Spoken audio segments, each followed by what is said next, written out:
Do you ever wake up or do something and you're just like, whoa, life keeps happening. Geez, doesn't this thing end? You might want death. Death sounds pretty good, but I have a hunch. Death is just another waking up in some other way. Like Groundhog Day. I think it's kind of like a cosmic joke because I was born on Groundhog Day. I think the universe is trying to tell me something. How many times are you gonna do this, Cam? How many times do you want to do this? Do you want to wake up again and again and again and again? I've been toying with this idea of karma. And ever since I started researching and finding out about reincarnation, I didn't want to believe it. It haunted me. It haunted me. Because I don't want to do this over and over and over again. The way I'm perceiving reality, it kind of sucks.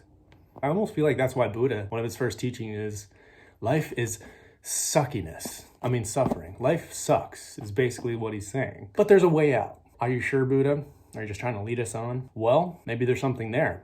His teachings have lasted thousands of years. Maybe he knew something. In meditation, I decided to start really meditating, like commit my life every day to meditation. I used to schedule my day around fitness and eating. Now I'm scheduling around meditation. Meditation is the most important thing in my life today. I really want to come to the place of not wanting birth and death to be a hassle. I don't want it to suck. I don't want it to be overwhelming and be like, oh, this eternal game of like, I have no control. It sucks.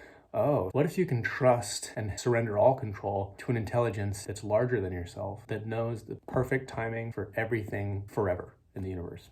Ooh. And that intelligence was infinitely powerful and infinitely loving. Infinite dimension of love. Infinite dimension of beauty.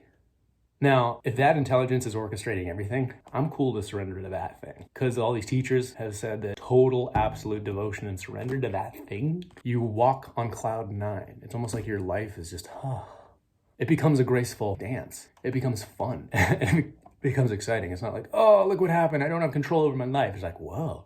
Look what happened. This is entertaining. This is fascinating. I'm liking this. I love the surprises.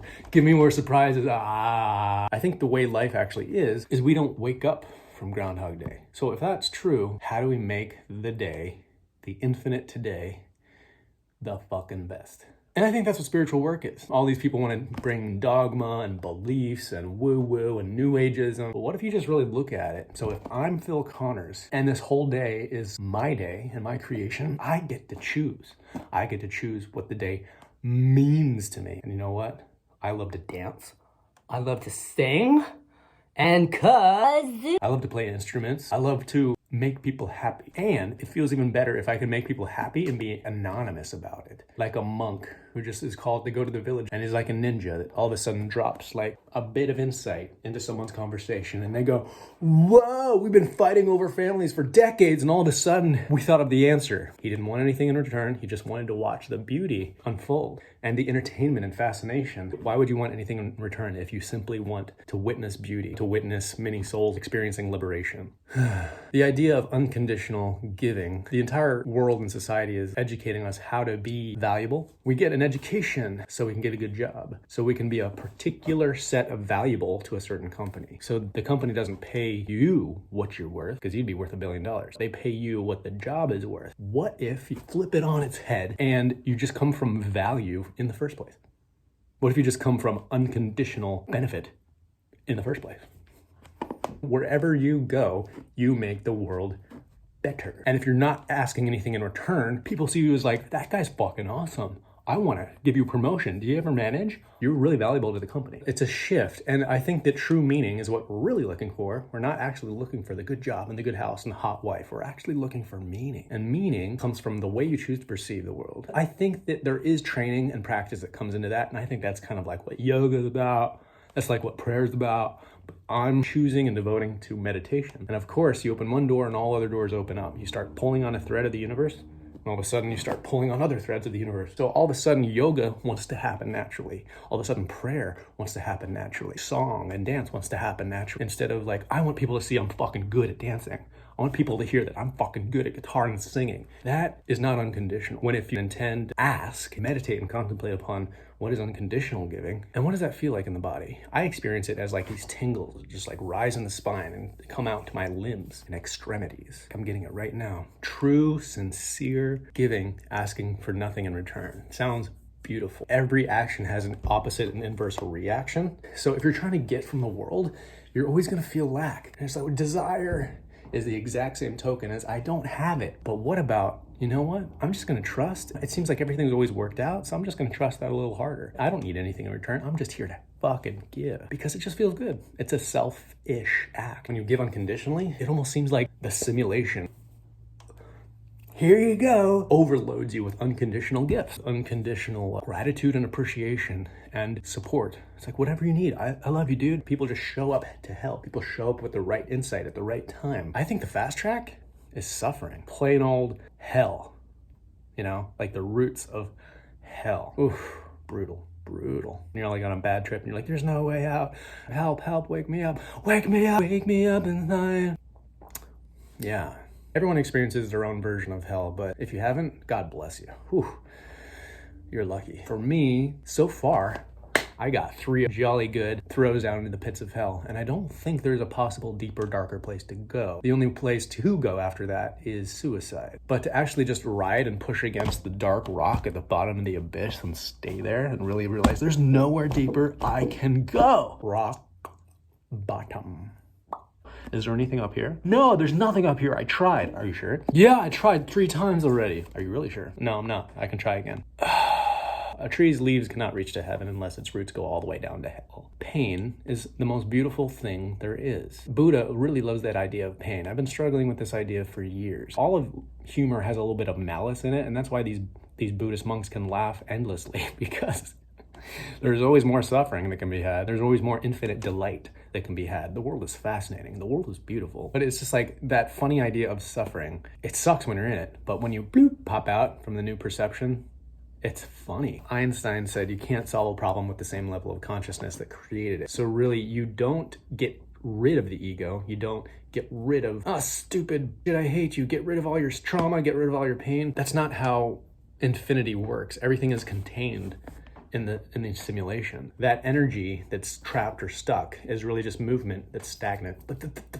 It's something collapsing. Energy, when it's collapsed and only has a small area to bounce around in, and it stores in your cells and manifests as trauma, depression, anxiety. I feel like people who are not quite physically healthy, it manifests as irritable bowel syndrome, headaches, migraines, cancer. Someone who's super healthy, like me, who's like super aware of their health, and it's just like, nothing's gonna take me down, I'm soup healthy. Someone like that, when they have that trauma that's unprocessed, I think it manifests as anxiety, insomnia, depression. They think that no one else will ever understand the exact nuances to their depression, and there's no way out because there's no one there to help them because no one will understand.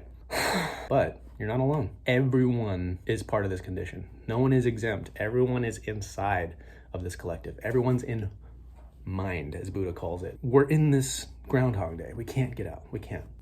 But we can integrate the energy bouncing around in the black hole. We can surrender to the pain, the trauma. What's the noble purpose? What's the deep meaning? What is a very deep meaning for this pain? If the pain's meaninglessness and the pain has no purpose, yeah, you're gonna commit suicide. I should say me. Yeah, I thought my pain had no purpose, had no message. After the suicidal episodic insomnia, I was just like, dude, if this happens again in my life, I'm not going to survive it. I cannot do it.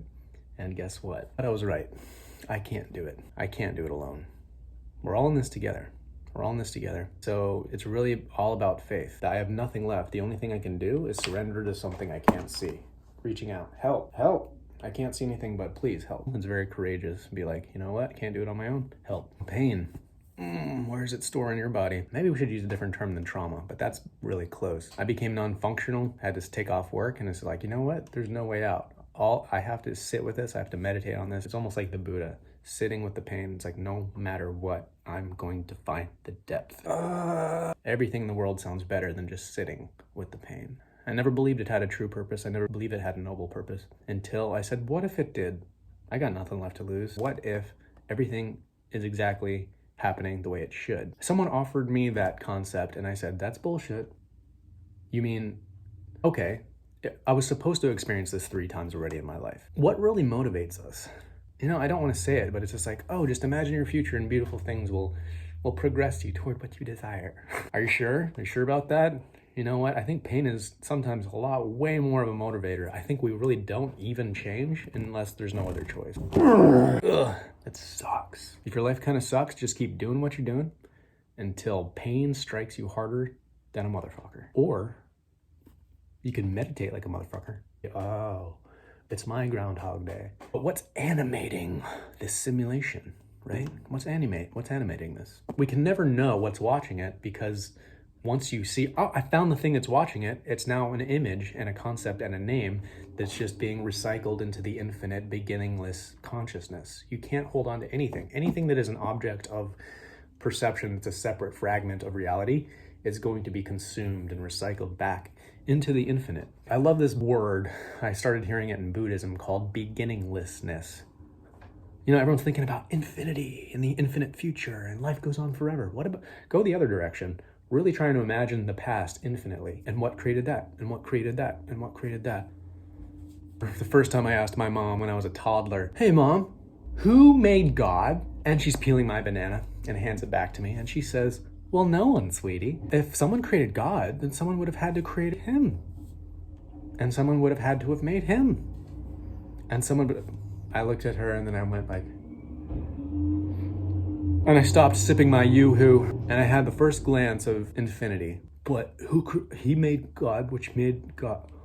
Oh my God. No, the mind is limited. We cannot see that we're all one with our own eyes and our own perceptions. The mind is limited, okay? Through meditation or prayer or any of these like spiritual technologies, we can go deep and start feeling the roots. Like you wiggle your toes, you're like, whoa. If you're really identified with the tree, it sucks. Life's hard because you're gonna die, a lumberjack's gonna come cut you down and you're gonna be consumed by mushrooms.